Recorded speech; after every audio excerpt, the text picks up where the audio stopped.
Things you didn't know 7 minutes ago. If this astonishing tale were not true, one would think it the work of an accomplished mystery writer. The Nuns of Sant'Ambrogio takes us back to Rome in 1859, when the Holy Office received a formal denunciation of suspicious goings-on at the Convent of Sant'Ambrogio della Mosimo. For 2 years these allegations were investigated, and subsequently several members of the community were tried before the Inquisition. Though bits and pieces of this strange story would leak out over the next century and a half, it was only after 1998, when John Paul II opened the archives of the Holy Office, that Hubert Wolff, professor of ecclesiastical history at the University of Munster, was able to examine the full record. The result is a sordid tale of sexual misdeeds, false identities, cult worship, theft, and murder.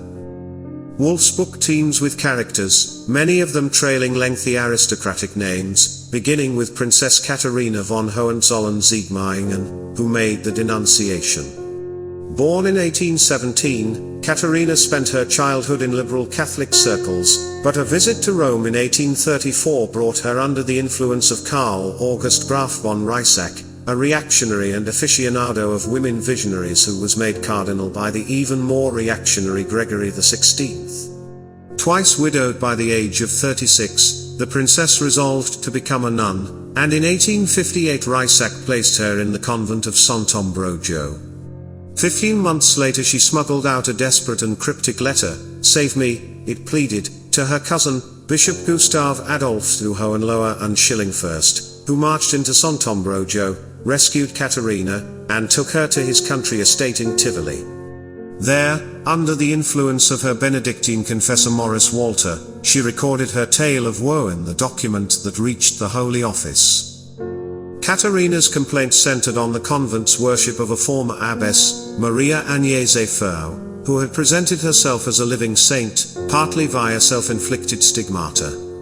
Though Furr was tried and convicted by the Inquisition, and died in banishment, her acolytes at Sant'Ambrogio continued to promote the cult of Beta Maria, insisting that the Holy Office had erred in its condemnation of her. Katharina denounced the false sainthood of Maria Agnese as well as the claimed sainthood of the convent's vicaress and novice mistress, Maria Luisa. She raised questions about the convent's confessors, and told a disturbing story about Maria Luisa's relationship with someone Katharina referred to as the Americano, a Tyrolean who went to the United States, married and had children, abandoned his family, and went to Rome seeking salvation, and, evidently, nuns to bed. But the most spectacular item in Katharina's denunciation was her claim that Maria Luisa had made repeated attempts to poison her in retaliation for her complaints. The denunciation was brought to the attention of Pius IX, who worried that the affair might implicate people close to him, but considered the charges serious enough to refer the matter to the Holy Office. The investigation, led by Vincenzo Leone Salua, Op., ultimately found that the convent's 2 Jesuit confessors, Giuseppe Leserli and Giuseppe Peters, actively promoted the cults of both Maria Agnese and Maria Luisa. Salua also discovered lesbian initiation rites in the convent. He presented his findings to Cardinal Vicar Costantino Patrizzi, who happened to be Sant'Ambrogio's cardinal protector, and had little choice but to ask Pius IX to refer the matter to the Inquisition. To keep tight control of the process, Pius put Patrizzi and Ryssack on the court of the Inquisition, an unprecedented step, and one that had serious consequences, as we shall see. The trial set out to investigate the veneration of Maria Agnese, the pretended sanctity of Maria Luisa, and the reported lesbian relationships in the convent.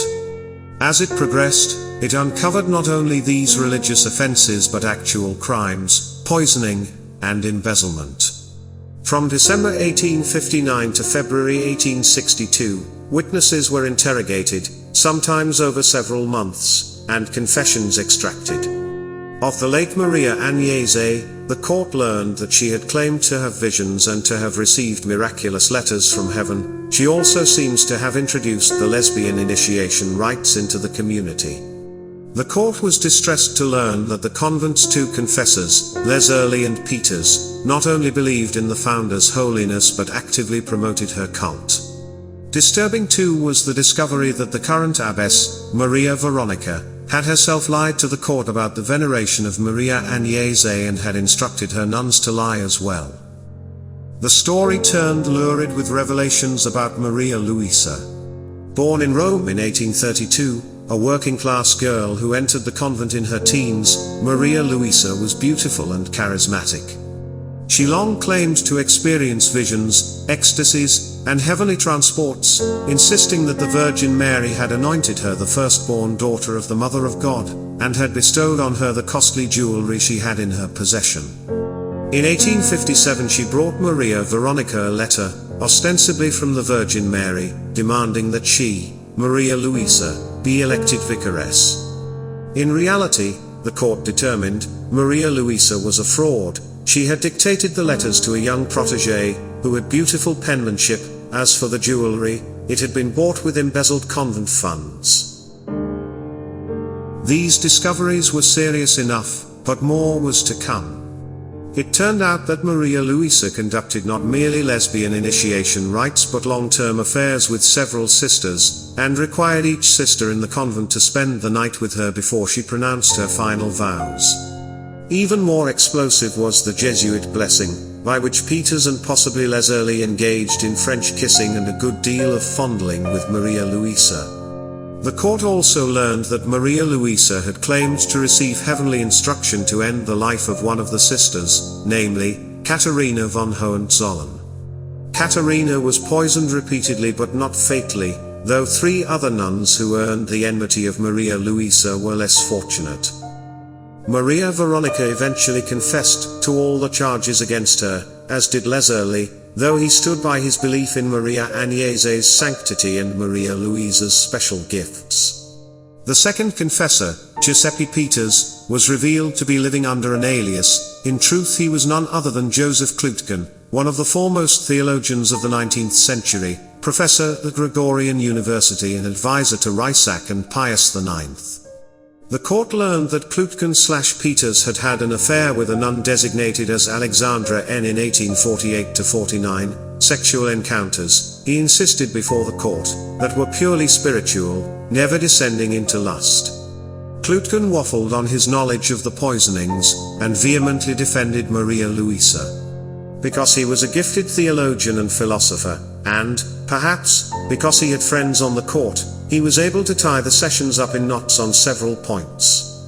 It seems likely he was secretly given a copy of the Relazione Informativa. This was a stark violation of procedure, and Wolff makes a good case for Rysak as the guilty party. Having examined the witnesses, the court issued its verdicts. Sant'Ambrogio, the convent, was closed forever. Maria Luisa was placed in monastic confinement for 20 years. Maria Veronica was made a simple choir nun. The men fared better. Les Early got little more than a slap on the wrist, and as for Klutgen, it was recommended that he be confined in a Jesuit house for 3 years and be forbidden to hear confessions. This was a mild penalty for a man who had promoted false saints, carried on a sexual relationship with a nun, violated the sanctity of the confessional, and countenanced murder, and even then, Pius IX reduced his sentence to 2 years. Katharina von Hohenzollern, for her part, returned to Germany and dispensed some of her immense fortune founding the famous monastery of Boiron.